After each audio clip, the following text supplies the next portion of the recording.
which I did, and because again, I said because what happened, what came up in the discussion, one of the things I've got a problem with Okinawa right now is that karate is only being treated really as a sport, and Mm, I'm not against it as a sport, but I don't think you want to lose the original intent. I think it just takes away mm, from it. And so I mentioned to him that the founder of Ishinru had a knife defense curriculum. He had a ground fighting mm, curriculum. And I asked him and Dan Antonson, I said, when's the last time you guys live here? When's the last time you saw an Okinawan sensei do knife defense?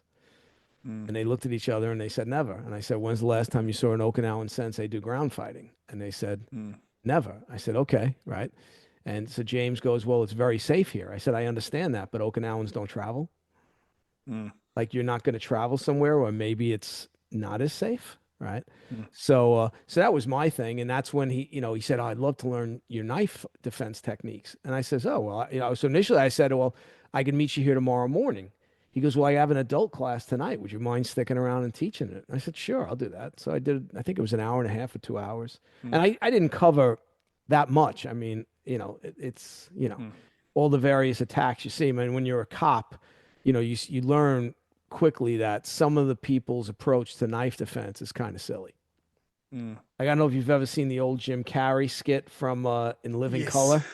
you Yeah. attacked me wrong. Yeah. And again, like, yeah, Yeah. like I start off, I have a program where it starts off from a basic way and then it goes up to where that guy's Mm, trying to stick you multiple times and you have to be able mm, to deal with that, right? Because that's how the guy out there is going to stab you. He's not going to stab and just stand there and let you do a technique to him. mm. So yeah, so I had a good time teaching there. It was a lot of fun.